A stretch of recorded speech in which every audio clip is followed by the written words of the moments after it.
What is up, Steelers Nation? Thank you so much for jumping on to another episode of All Steelers Talk. I'm Noah Strackbine, joined always by my main man, Steven Thompson. Find us on youtube.com/All Steelers Talk and subscribe anywhere you get your podcast. Today, the Pittsburgh Steelers, well, they take on the Cleveland Browns on Monday night, but there are plenty of headlines surrounding, outside, and of former players that, have made this one wild week in the news of the Pittsburgh Steelers. It's a beautiful fall day. Every day it's getting a little bit more crisp outside. You got to love it. We'll dive into all the game action, all the headlines, all the roster moves that the Pittsburgh Steelers have made over the last 28 to 48 hours. But first, how you feel, my friend? I think you hit the nail on the head. This has been kind of a weird week. I think on both sides of the practice facility down here in the South Side, the vibes are a little low right now. Just after week, I guess week 2 for Pitt, but week 1 for the Steelers. People don't feel good right now. I think about their respective football teams. No, it's the city of Pittsburgh needs a win. They need a win. They need a win real bad. I was saying before the show, I don't know, is Pitt going to get one in West Virginia? Is that going to be a thing? Is they going to kick off the weekend? And really, if they lose and the Steelers lose, how bad can this, is this as low as the city can get? Yeah, the city might burn if both teams lose this weekend. Because especially, I didn't kind of put this together, but it's West Virginia and the Browns. Rivalry weekend here in Pittsburgh. Yeah, it is. It's go 0-2, and yeah, this city might never recover. That'd be tough.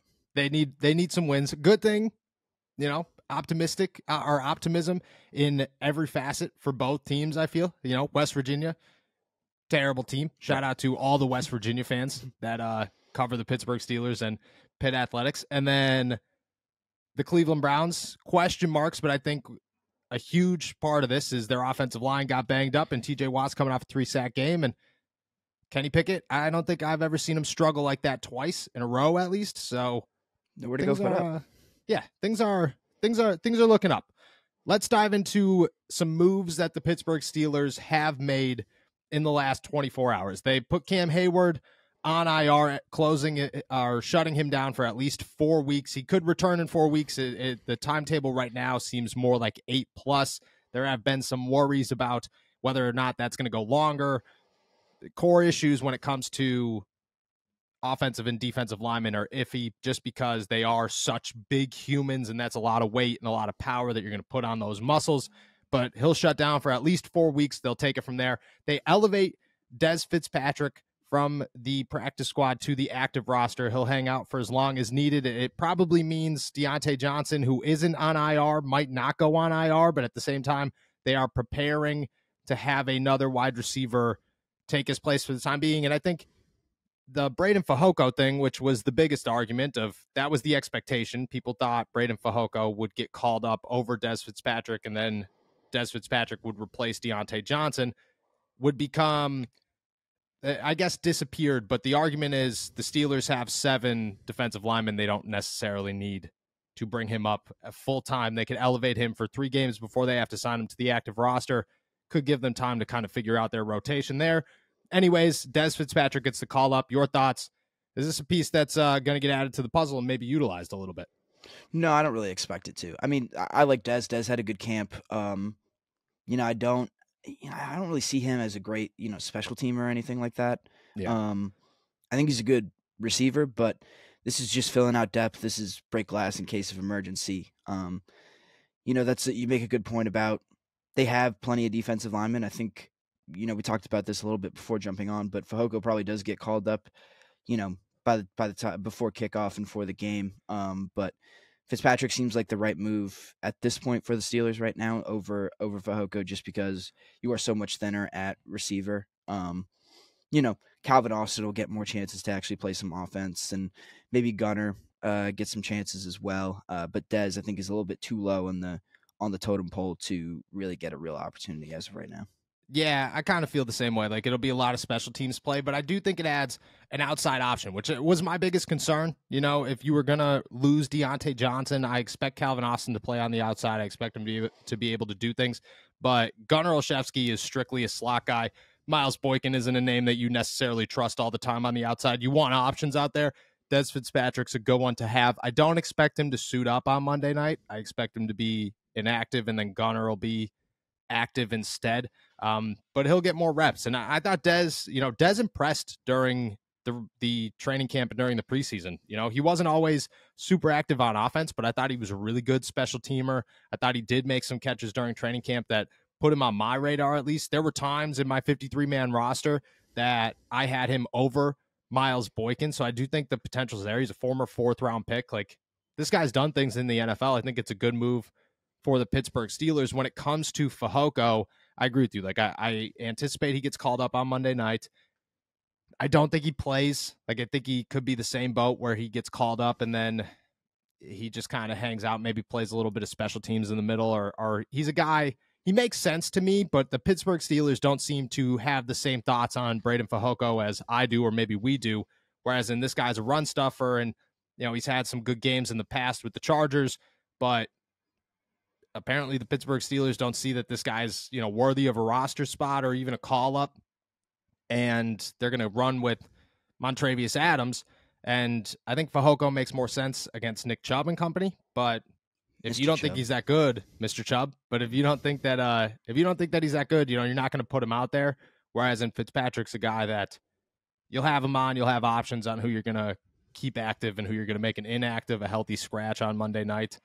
And, maybe you don't have to call Fehoko up if he's just going to sit on the bench anyways. That's kind of how I view those things.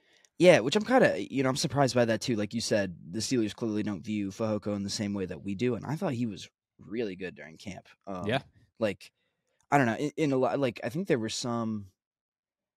there were points where I thought, like, oh, he deserves a 53-man roster spot over, like, Montravius Adams. Like, he's just plainly, like, played better than him. But I also want to go, so you think Calvin's going to play on the outside more? Is that, you don't think that they will kind of bump Allen Robinson outside and play Calvin in the slot?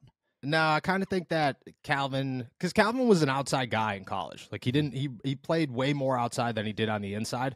Robinson, I think, is limited with his athleticism right now and his age and his injuries and everything, that I think he suits best as just like a big body open receiver in the middle that the Pittsburgh Steelers like to have.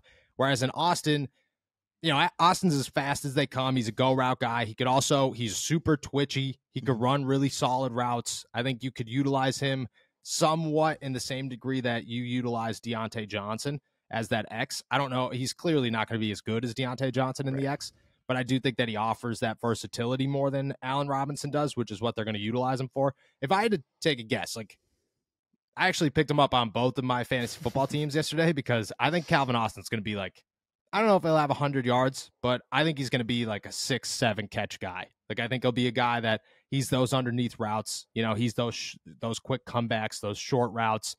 I could see him being a 5+ catch receiver this weekend. But yeah, I do anticipate him playing on the outside over Allen Robinson just because the Steelers really like that big body in the middle. That makes sense. I mean, yeah, he did have 4 catches, I think, in the last game. So yeah, 5 catches seems perfectly achievable for him. Yeah. I anticipate a big game. I mean, and George Pickens too, but George Pickens is a guy. They're just it's just George Pickens is George Pickens, and if you're not hammering the over on George Pickens receiving yards every week, you're letting yourself down most times than not. Let's dive into other news outside of the Pittsburgh Steelers. Bad news at the wide receiver position of former Pittsburgh Steeler Chase Claypool, who might not be active on Sunday for the Chicago Bears after a really, really sloppy performance, one that was called out by everybody. I mean, guys from Good Morning Football were saying that he was quote-unquote sleepwalking. They didn't even name him. They were just like, you know who I'm talking about if you're watching this game. He's sleepwalking out there. Head coach Matt Eberflus, am I saying that right?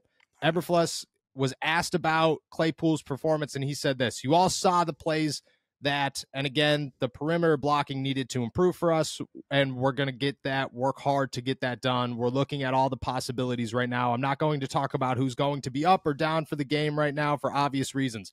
We're looking at all things to improve our team, who's going to be up and who will be down in terms of the active roster. It seems that all signs point to Chase Claypool is on his way to a healthy scratch on Sunday after, I mean, did you watch? I didn't watch the game. I don't watch Chicago games, but did you see the highlight reel of him literally doing nothing against the Green Bay Packers. Like, that was the worst performance of blocking I've ever seen. Yeah, and I think that's, you know, if he was just a bad blocker, like that's one thing, but Yeah. he was just not trying. Like that's the most damning indictment of a player I think that you can possibly have, is that he was so disinterested in trying to block for anyone.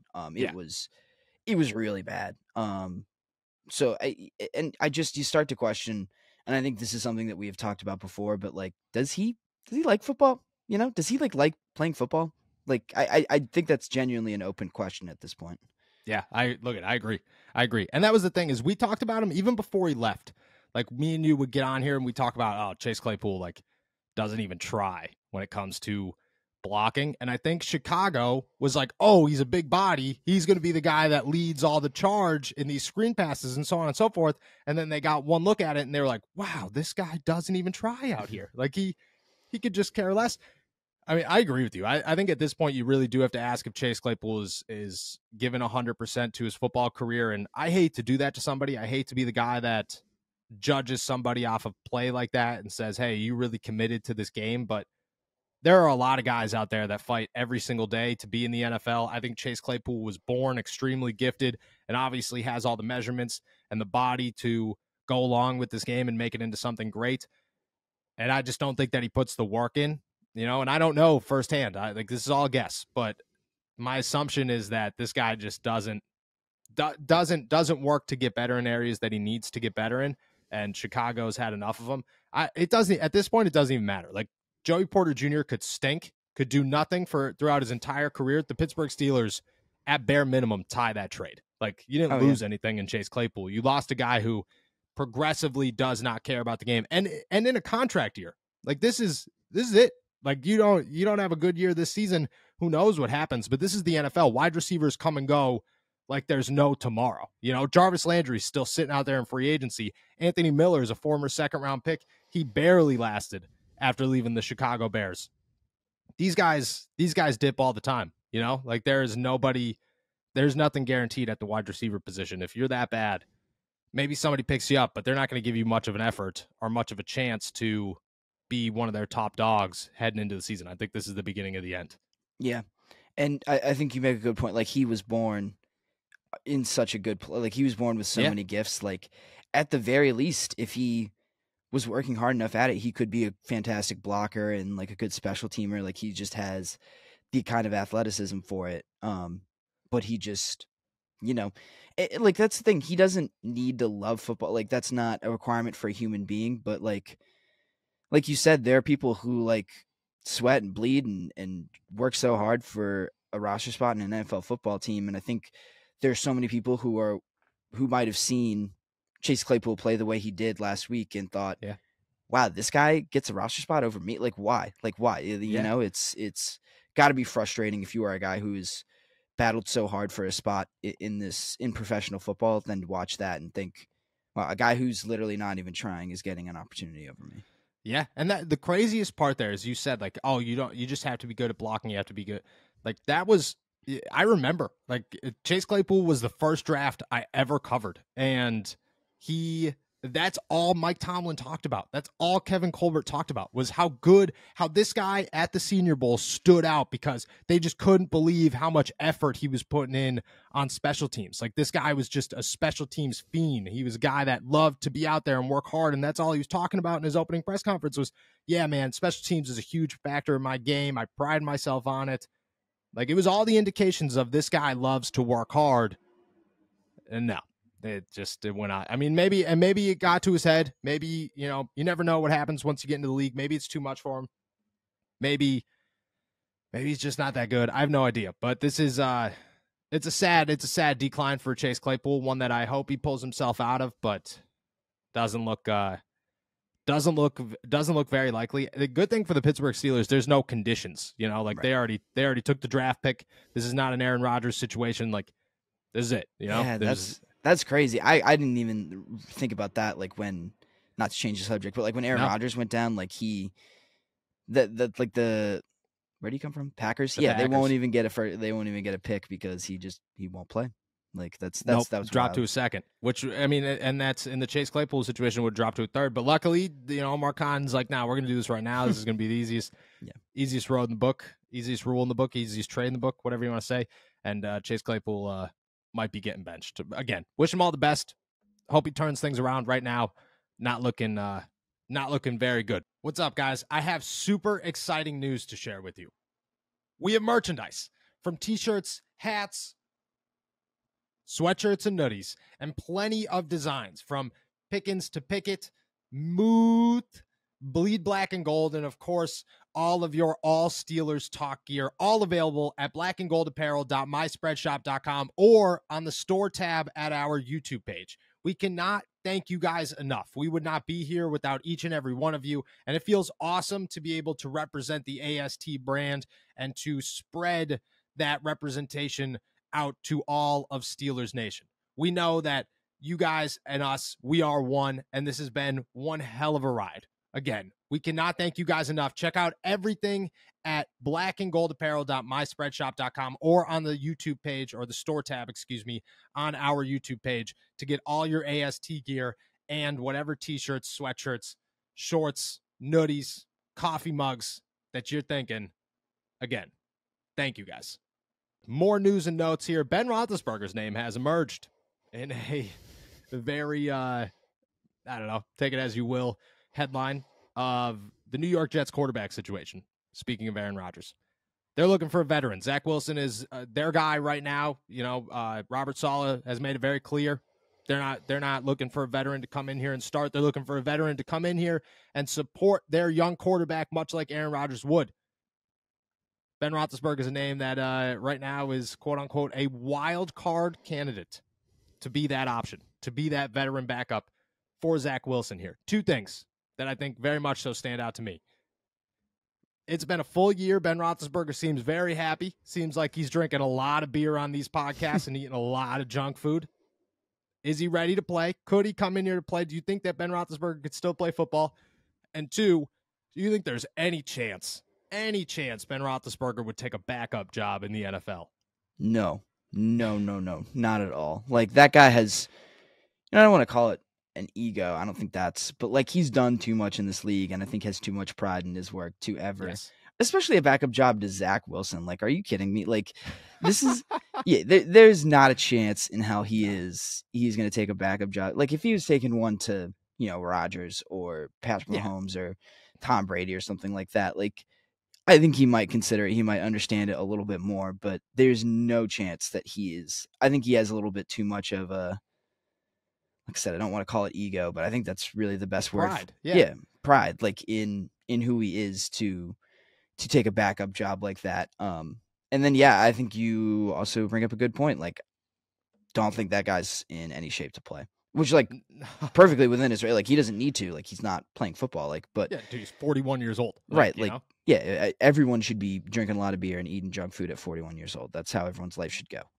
But no, I don't think he's really in any shape to play. I don't think that's, when you say wild card, that would be the wildest of cards. That is, The other options, I don't think so. Jeremy Fowler of ESPN is the one who named Ben a wild card. Blake Bortles was on that list as well. I want to say Andrew Luck was on that list as well. It really was like the wild cards of wild cards to come out here and play football for the New York Jets. I agree with you. I like two things here. So for one, the backup job, I think Ben's mindset the second that he got to New York would be like, okay, well, the clock's ticking. What do I got to go? 2 games max before I'm the starting quarterback here. Like, there's just, maybe let's just go win a Super Bowl. And I think if that was the case, I think if Robert Saleh called him and was like, hey, man, you're going to come in here as the backup, but we're obviously going to let you try to prove yourself, and this is Zach's job, but we're just going to say that to the media. And I think that the coaches would do that. I think that would be a really upfront conversation to a guy like this. And I think if that was the case and they were like, yeah, you know what? If Ben was like, yeah, I think I could do this. I think this is a team that's Super Bowl bound. Let's try to win one. Let's see what happens. Cool. My qualms there. My worries there. The New York Jets offensive line stinks. Awful. And he's already done this. Like, Ben already went out with an awful offensive line. He had to deal with that for 2 seasons at the end there. I would not want to go do that again. Maybe he would, but if you're ending, it's not like it got better like after Aaron Rodgers went down. They were just as bad after those 4 plays as they were during those 4 plays.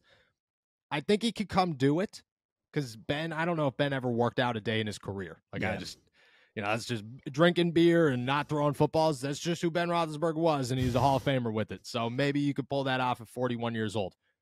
But the leaving your life, you know what I'm saying? Like right now, he runs a comfy podcast. He drinks a lot of beer, like you said. Like at 41, like he is a retired football player at the peak. He's got like 10 years before everything starts just like diminishing and the legs start hurting all the time and this and that. And for right now, just enjoy it. Sit back. No need to go do anything. How upset are Pittsburgh Steelers fans if he, for some, and look at me and you, neither of us believe that this would ever happen. Obviously, we laughed when the topic got brought up. But how upset are Pittsburgh Steelers fans if this actually does happen? Oh, you're livid, right? Like, because then you're like, why did you retire in the first place if you're going to go play for the New York Jets? Like, that's dumb. Like, why would you not just stick around here if you wanted to keep playing?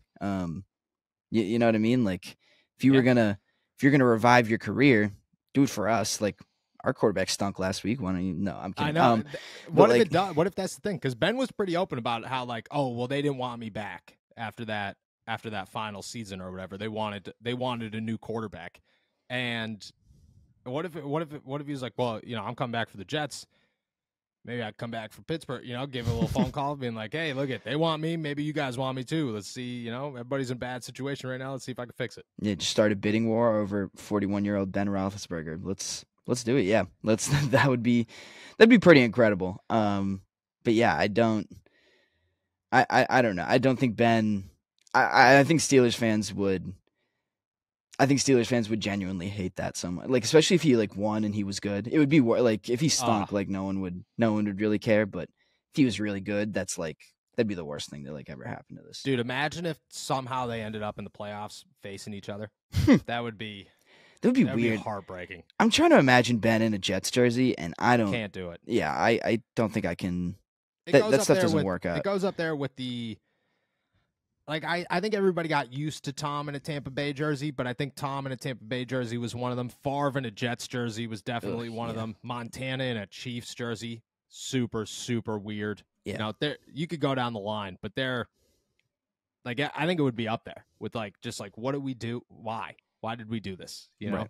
Phillip Rivers in a Colts jersey. Weird. Oh, yeah. Ugh, yeah. Yeah, it was gross. Like, it's just, there's just, you hit a certain point where you're just like, okay, you're 37 years old, man. You're not allowed to leave. Like, this is, if you're going to leave, retire. Just, those are your only options. Rodgers doing it was weird. Like, it made sense just because, like, it was Rodgers. I think he's a little weird. Like, I like Aaron Rodgers as a player, but I think it kind of fit his personality. But the rest of them, I think Ben would go right up there in terms of weird quarterbacks to switch teams.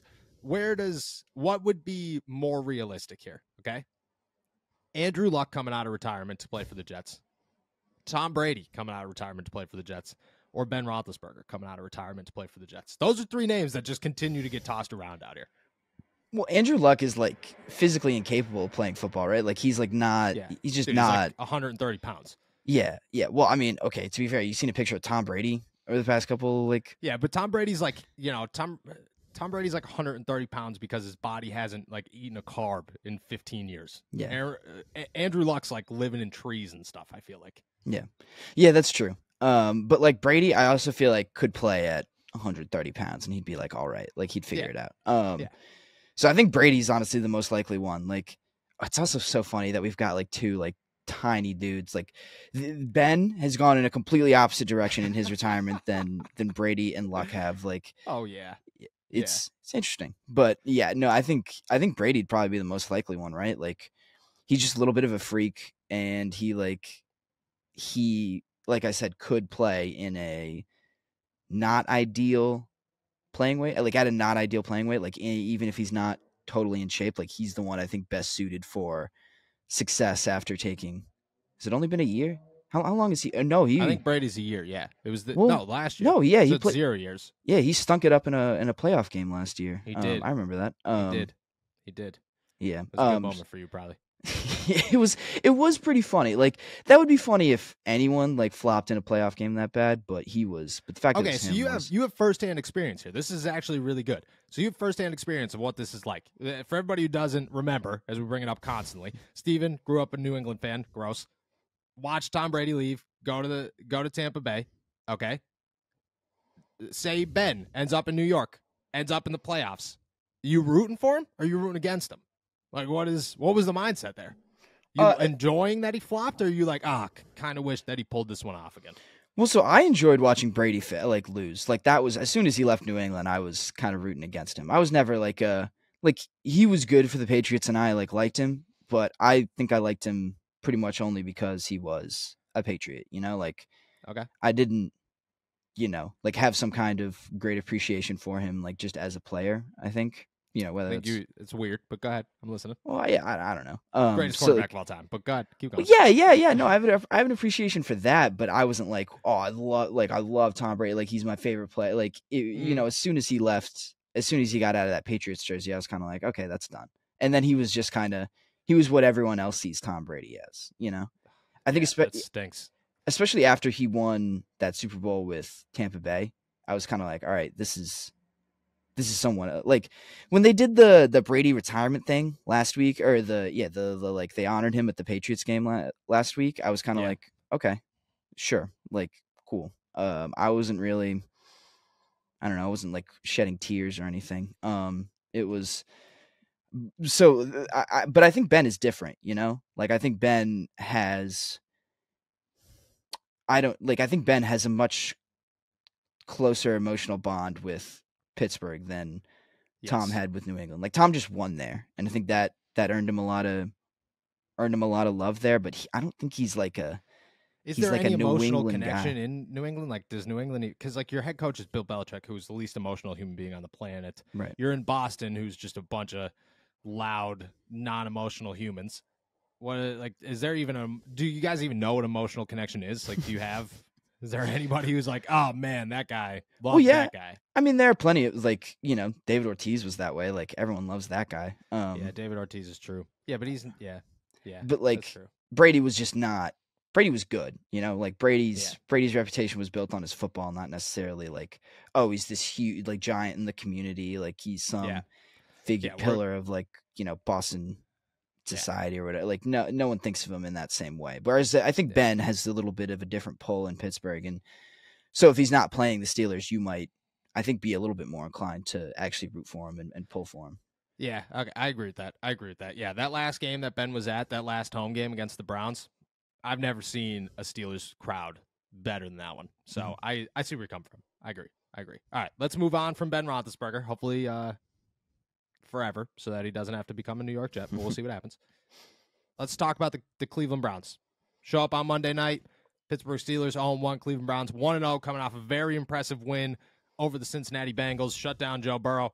I think people are using that. Everybody and their mother's using that as an excuse of why the Pittsburgh Steelers should not panic right now. I think it's a good argument, but at the same time, every team's different. Every week's different. This is week 2. Football becomes real. The wonkiness is behind us. You look at the Cleveland Browns, Deshaun Watson, Nick Chubb, obviously the biggest names to come to Pittsburgh on Monday night. What is your key to victory in this ball game for the Pittsburgh Steelers?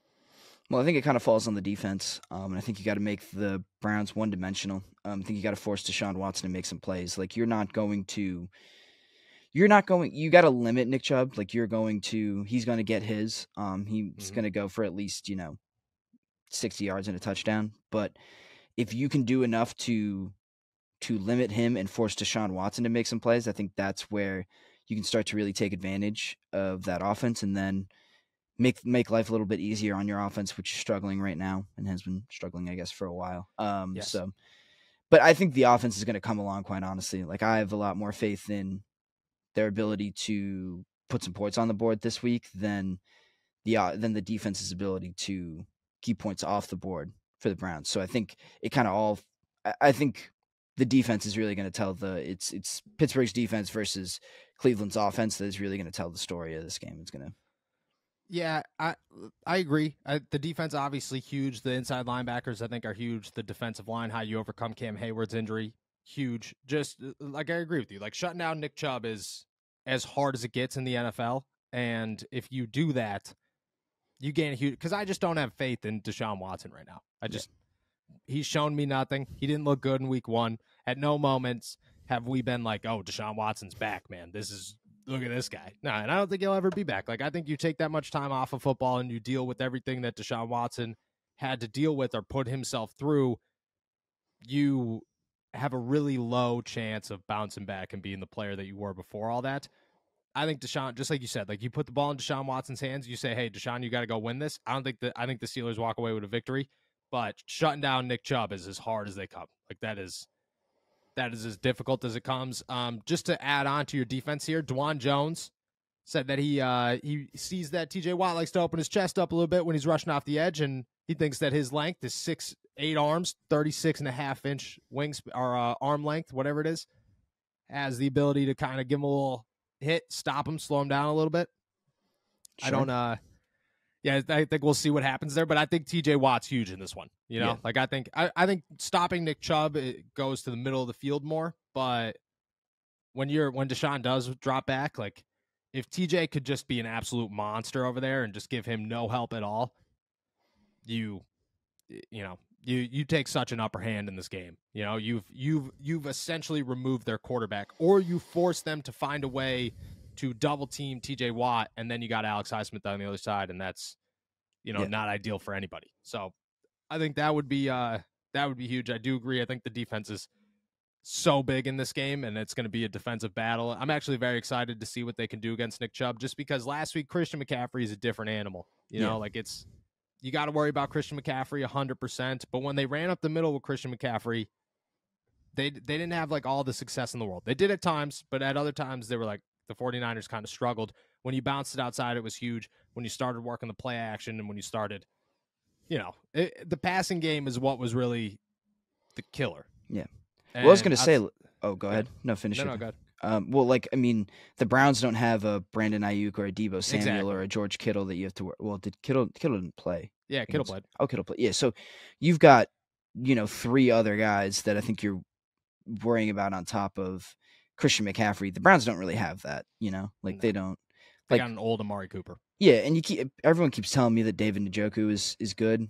I'll believe it when I see it like that. Yeah. I pick that guy up in fantasy all the time, and he just stinks like this. And every time I watch a Browns game, I'm like, this guy. He had one like great catch for 15 yards, and that's about it. There just aren't the same kind of threats. So I think it's a lot easier. The task is honestly a lot easier than the 49ers to make this team one dimensional is a bit of an easier challenge this week than it might have been last week. Yeah, I agree. My key to victory here is the running game for the Pittsburgh Steelers. Get this game out of Kenny Pickett's hands. This should not be a Kenny Pickett redeem yourself game. This should not be a, Matt Canada's got to prove that he's a good offensive coordinator game. Nothing. Put the ball in Najee Harris's hands time after time after time. Put the ball in Jaylen Warren's hands time after time after time. You don't need 60-yard runs. You don't need 30-yard runs. You need 6-yard bursts right up the middle. Keep the chains moving. Let everything, work as it does. Keep the game in your control. You control the clock. You control the scoreboard. You can win this football game. Stop making it like, don't put up 30 points. Put up 21 and let them score 14. And, you're fine. You came into this season and all summer long, we heard, Matt Canada said it himself in the spring, and he was so pissed that he had to say it. But he's like, I'm going to summarize here, and I'm going to put words in his mouth. But he pretty much said, Art Rooney and Mike Tomlin and everybody else told me that we got to run the football, and that's the offense that we're going to run. And then they went into week 1, and they went all throughout the preseason, and it was like, oh, no, this is Kenny Pickett's offense, man. This is a passing offense. And I get it. You go down by 30 points or you go down 30-7, you got to throw the football every single time. Don't just start this game off. Don't let Kenny Pickett shouldn't throw a pass on the first drive. Just hand it off to Najee Harris, hand it off to Jaylen Warren. Let them do their thing. See if you can win it that way. I think you could. You got the offensive line. You got the running backs. Throw it once every 5 plays. You'll be fine. Yeah, I love that. Feed Cleveland a taste of their own medicine. Yep. You got the horses to do that. Yeah. control the clock, control the game. I think that's the biggest thing for the Pittsburgh Steelers, just to kind of get them back into rhythm. From there, figure it all out. But they went on that run in the second half of the season because of their running game. Yeah, absolutely. Try to do it again. All right. Week 2, we were way off on this one in week 1. Let's see if we could bounce back here. Same line. The Cleveland Browns come to Pittsburgh. This is the first time, I don't know, in at least my time covering the team, that the Steelers have been back-to-back underdogs at home to start the season. Not looking great, but after last week's loss to the 49ers, I don't know what you can expect. The Cleveland Browns are 2.5-point favorites at Acrisure Stadium, Monday Night Football. You got a prediction here? And is it going to be better than last time?